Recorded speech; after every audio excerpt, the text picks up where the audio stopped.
Greetings, Cleveland, and welcome to Creative Focus, the show that illuminates some of Cleveland's most talented and creative artists across the genres of film, dance, music, theater, and visual arts. I'm your host, Cornell Calhoun III, and I'm pleased to have on Creative Focus today actress, artist, Miss Katrice Monee Headd.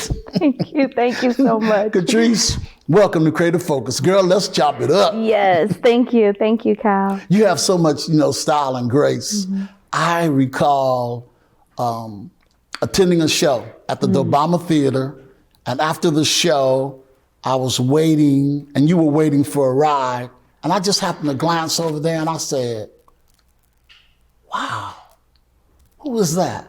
And then I said, that's Katrice. You remember that? No, I don't. That's a shame, girl. Hey, so I was doing some thinking. Mm-hmm. You're one of many artists who've had that experience of being in New York. Yes. In the artsy part of New York City. Yes. And I saw some photos of you. I think on Times Square. Yes. Do you remember taking those? Yes, I do. So with that, I had a friend who was actually from Paris at the time, and she was in New York, and she was like, Kay, I want to take some photos of you. And I had just finished ministering at my church, liturgical dance. Right. And she was like, let's just, have you dance in Times Square. And I was like, I'm so for it. The only thing is that it was freezing cold that day. Okay. So we would do the shoot, and then I would put on my coat. And what was hilarious is that we didn't have any permits. We didn't have any permission. And what was lovely about that time was the New York Police Department, they saw what we were doing and they loved it. So they let us continue to flow in our craft on that day.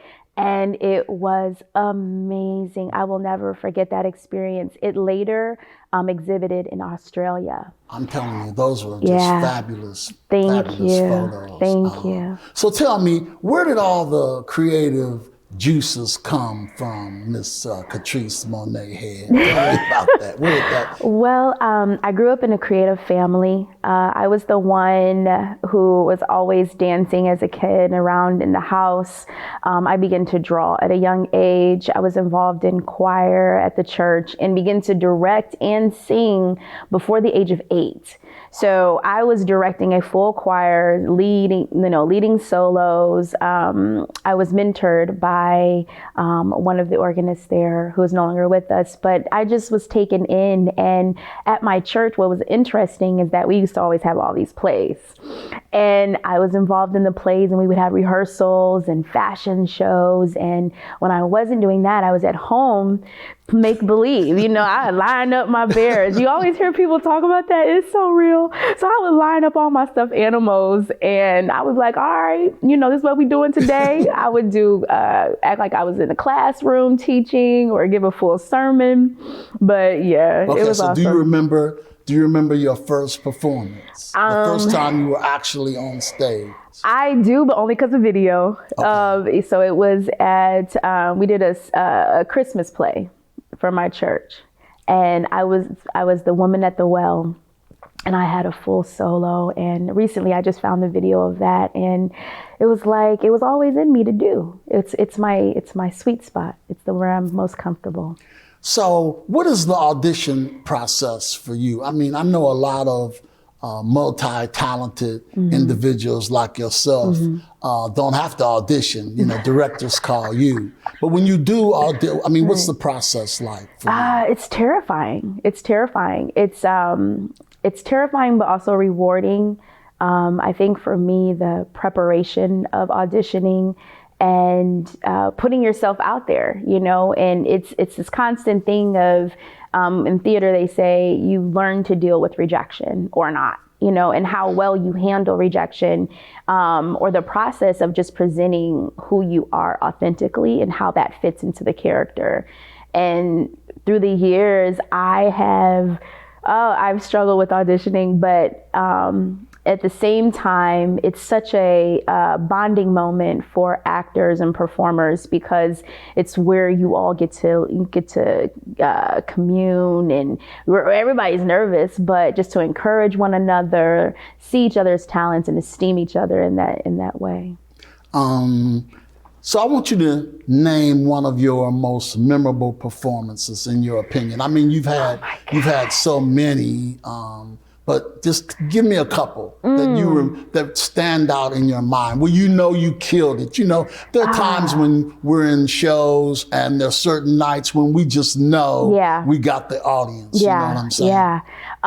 For me, the first one, and I don't know if it's because of the lighting in the studio, but it was when I did the story of Nikki Giovanni, and we were over at Playhouse, and it was right after the Virginia Tech murder happened, and that was written into the show. Like, she submitted a new poem, and I remember it was at the end of the play, and it was such a moment where real life, we talk a lot about real life, and theater met in that moment, to where the audience went on that journey, and we were able to feel that real life moment, like we were actually there, and pay homage to those who had lost their life, but also just to know that Nikki Giovanni was in the audience, and to play her and her life story, and with her being such a woman of strength and excellence and artistry and creativity, like, that was epic for me as well. Where was that performance at? That was for the Ingenuity Festival at, I think it was the Allen Theater. Don't quote me, I could be wrong, but okay. I get things mixed up. I get things mixed up. That's all right. But I can only be me. So that was phenomenal. I've had a lot of... Give me one. Give me another one. Oh, man, quick. Gerlina. You know I'm going to have to say Gerlina, because for me, that was my rites of passage. I always say this, my rites of passage for Cleveland, at the Karamu Theater, with one of Cleveland's top playwrights. Who's that? You. Okay. That was amazing. And even just the caliber of actors I worked with, and how everyone was phenomenal, and just the support of the city during that time. And I honestly wish that it could have been a mini series, but that's just my personal opinion about it, because it was just such a family oriented script and set and experience that we were able to bring to life and tell a story about Cleveland that you don't hear too often in the theater. Yeah, the Mighty It was cutting edge. An East Tech story. Oh, yeah. And we had such phenomenal support from the East Tech alumni. Yes. Now, quick question. Mm-hmm. What form of performance do you enjoy most? Because you're talented. So are you more apt to drama, or would you rather do musical theater? You know, I'm gonna mix this up. So doesn't matter. I mean, you know. Yeah, I would love a mixture of both. Okay. I am big on drama. I'm big on the craft of acting and the realism, right? And creating a story, or taking the audience on a story that they can journey with you. But also, I love to sing, and I love music, and I love to dance, and I love a live orchestra. So for both of those to be married into one is like the ultimate for me. So you love that? I love it. All right. So let's take a look at Katrice Monee Headd in Once Upon a Time When We Were Color Girls. Woo. We Didn't Need No Rainbow. And that was performed right here in the City Hall Rotunda. Let's take a look. He comes to our projects once a month. Mm-hmm. Usually spend time in mama's bed. Lord have mercy. What? Hit the road, Jack, and don't you come back no more, no more, no more, no more. Hit the road, Jack, and don't you come back no more. Girl, you know what else he did? What happened, girl? I can't believe this. What you said? I don't even know. What did I want this all her now. Please. I tell you what. Yes. Will she play with us instead? Sometimes a wink, but always a fake smile that we learn to adore. Yes, girl. You know what he wanted? Well, he was out the door. Hit the road, Jack, and don't you come back no more, no more, no more, no more. Hit the road, Jack, and don't you come back no more. Girl, what happened? Let you hear. Yes. You ain't on the side. But no, what happened? I can't stand men, girl. They ain't nothing but trouble. Listen. You find something else to men. My friend Tasha's got a real dad. He spends time and never seems to get mad. How I wish my dad played with us like that instead of a man that we hardly know that calls himself Cool Papa Jack. Hit the road, Jack, and don't you come back no more, no more, no more, no more. Hit the road, Jack, and don't you come back no more. Hit the road, Jack, and don't you come back no more, no more, no more, no more. Hit the road, Jack, and don't you come back no more. And don't you come back no more. And don't you come back no more. What did you say? All right now. So, what do you remember about that performance? Wow. For me, what I remember about the performance, what's more important to me about that piece is the rehearsal process. It was a special experience working with you and the ladies that were there, and also Reggie Kelly. I felt like that was when I became a woman. Wow. Yeah. For me, the piece, the words, and just being stretched as an actress to relax a little bit and stand in my own skin as a woman, and being celebrated as a woman was very important for me during that time. The performance, what stood out to me was that was my first time at City Hall and being a part of historically what has been a avenue and a platform for the artists in Cleveland. So I was really, really excited about that part. And then it was a great opportunity just to work with Reggie Kelly, who's a phenomenal vocalist, actor, director, choreographer. It just goes on and on. And on. And the actresses that I was able to work with, Tina Stump, I mean, she's been my mentor, I've admired her ever since I was like 11 years old.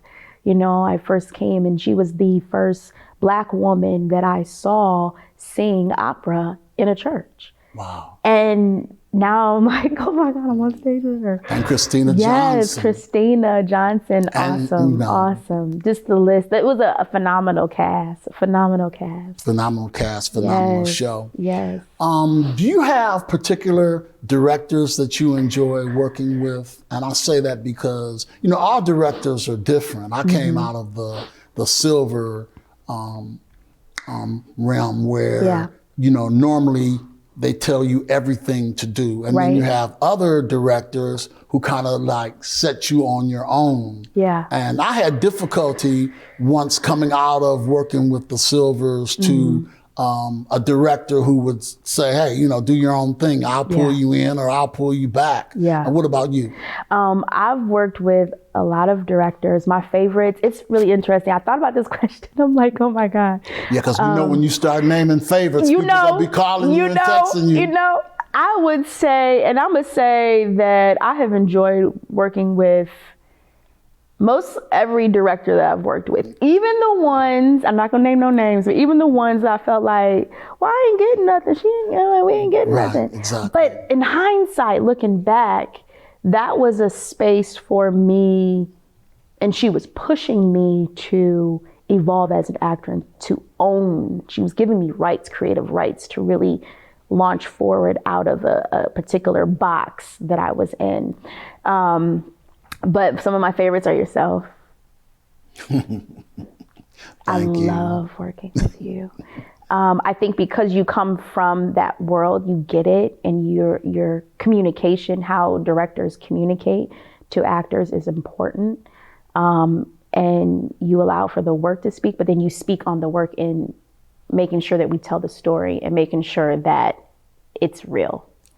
Also, I enjoy working with Nathan Mata from Dobama. That was a rewarding experience because of his vast understanding of all parts of theater with regards to musicals, and his background with composition and vision. Yeah, Nathan is going to be on the show actually at the end of this month. Nice. Yeah, he's one of my favorite people too. Nice. I also enjoy working with Terrence Spivey.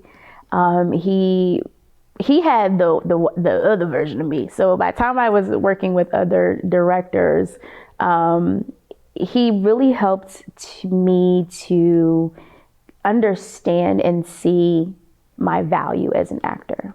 And his wealth of knowledge, and with him, what I enjoyed was it's like you sitting in I used to always tell him, I feel like we're at a university, and this is like African American theater 102, 201 at times. But just because to be able to learn as actors, we're responsible to know a little bit about everything. And for him to provide the backstory and the education with that was awesome. So if you had a dream character, who would she be? My dream character? Yeah, your dream character.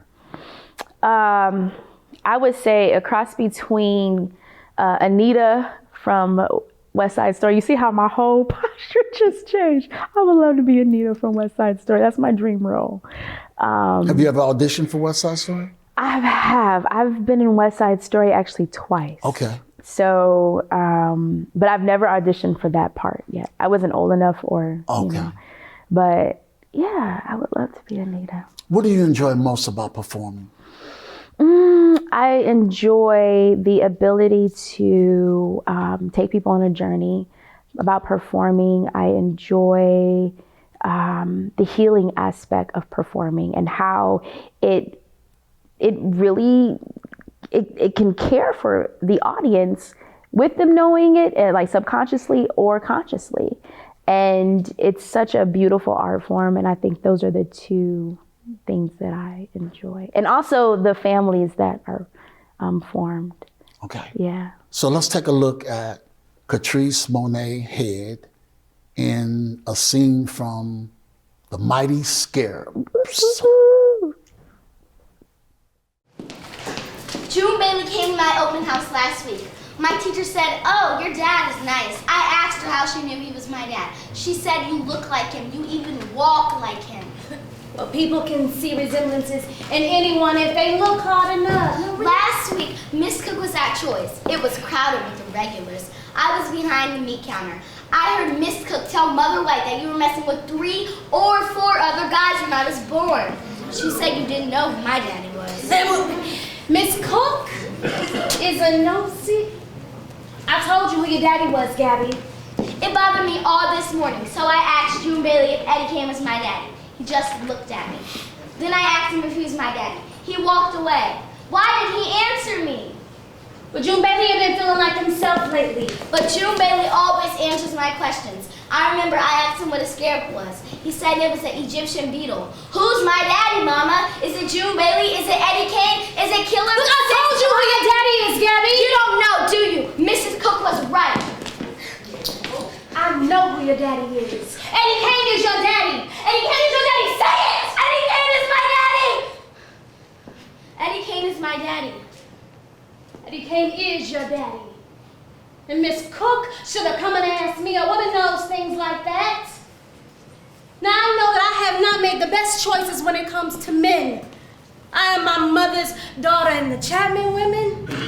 But I guess we were just destined to choose the wrong men. Don't make our mistakes. Gerlina Chapman. Yeah. Question. Yeah. What do you think separates you from other performers? I I believe that my life, how I was brought up, my experiences with life separates me from other performers in the sense that the stories that we tell and what I've been through as a survivor, it helps me to attack certain works that sets me makes me different from other performers, and my reliance on the Holy Spirit makes me different from other performers, and just involving that into the process. Do you have a preference, film or theater? I always ask this question because, theater is a live audience.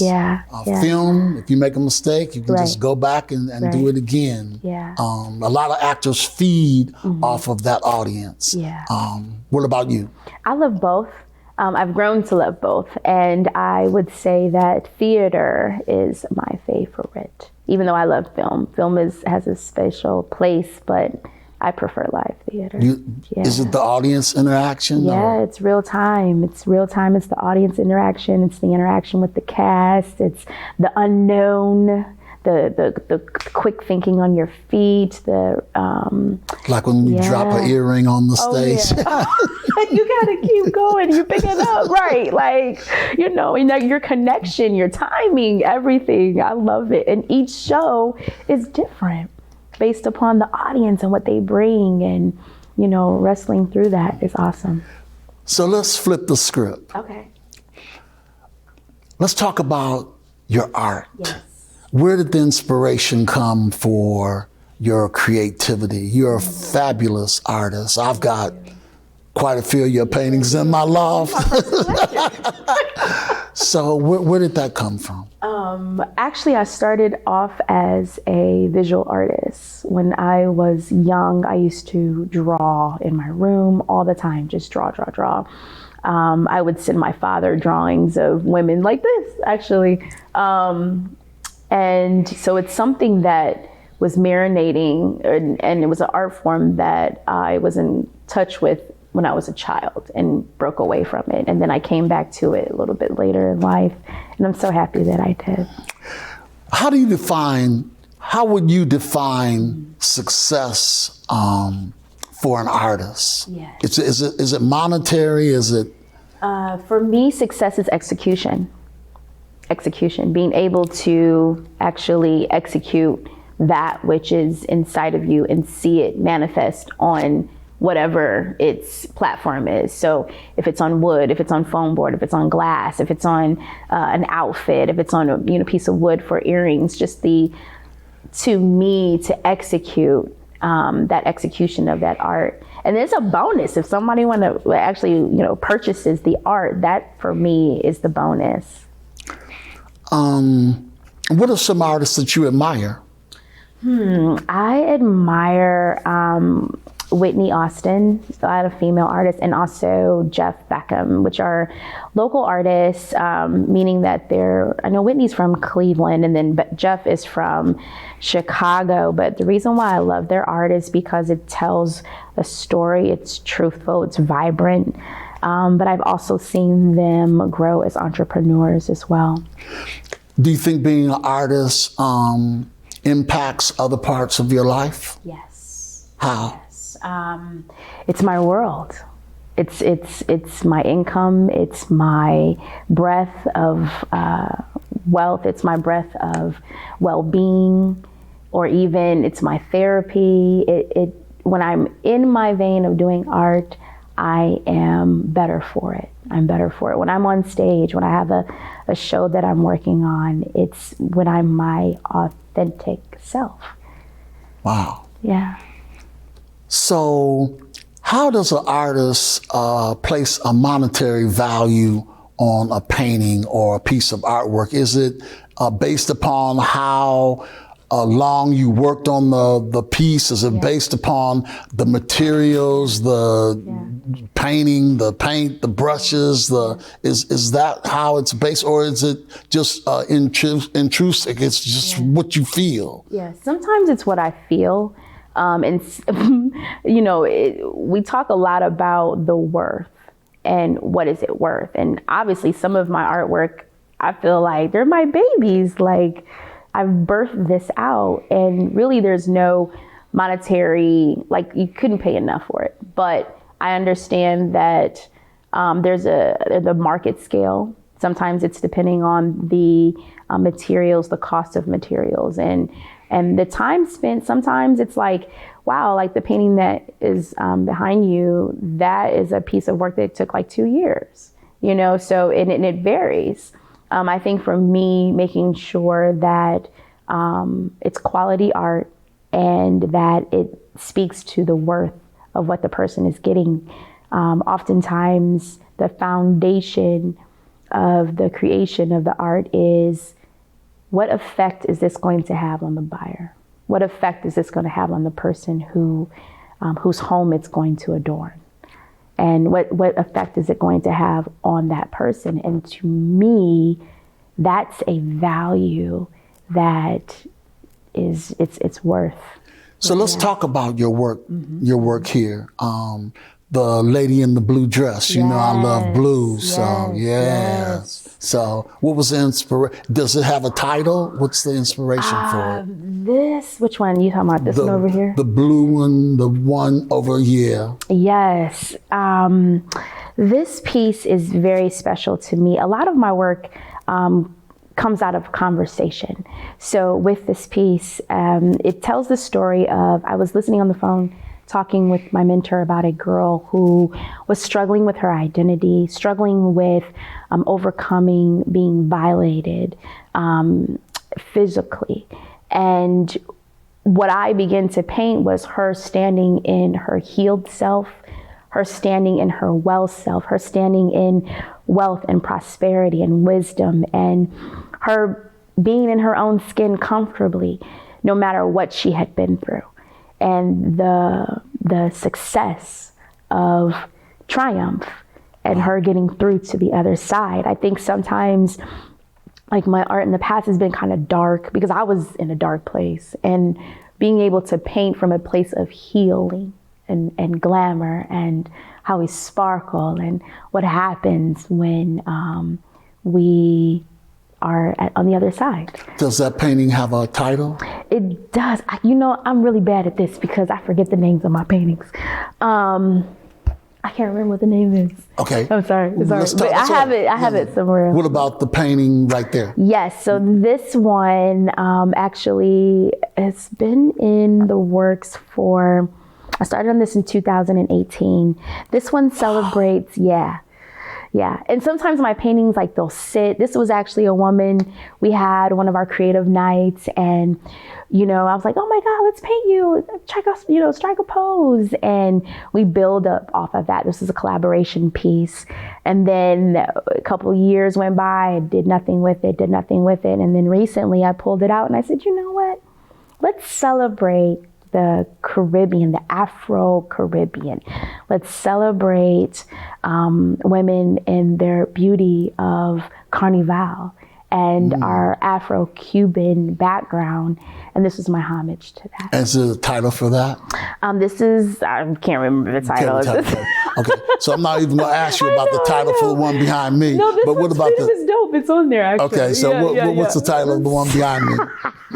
Freedom is Dope. Freedom and Dope. Now tell me about that one. So this one I began in COVID. I think it was 2021. I did a event where we had to create behind a store, like a storefront. I was behind glass. And so I painted it live, and I asked for the participants on the other side, people who were coming, to write. This was back when Black Lives Matter was really like on the height. And I asked them to write on Post-it notes, just something that related to Black Lives Matter or what they were going through or what they were feeling. And I took those Post-it notes and comprised them into the painting. And I came up with Freedom is Dope because I think that freedom is the epitome of what's available to us, but sometimes we're not aware of it. Freedom comes in different forms, and it has the ability to color our lives in a way that we see through music and art and the vibrance of life. So I love that painting, and I just worked on it. Just kept working on it. You know, I paint a little here, put it away, let it sit, paint a little here, and then get the inspiration. So if someone wanted to contact you regarding your paintings, how would they get in touch with you? At info@KMoneeCollections.com or on my website at www.KMoneeCollections.com. No S. Okay, and give me that one more time. Yes, so it's www.KMoneeCollection.com or info@KMoneeCollection.com. Okay, so you do take commissions, right? I do. Okay, so what's next for Katrice Monee Headd? What can I see of her in the future? Yes. Or should I write something for you? Because you know I love this stuff. That would be awesome. Okay. Let me stop. I'm smiling so hard. Okay, but next for me is back on stage, doing some more acting. Also, KMonee collection jewelry. You'll be seeing a lot of that. Okay. So I am, I've always been doing the jewelry as a part, but really pushing that to the forefront with the art.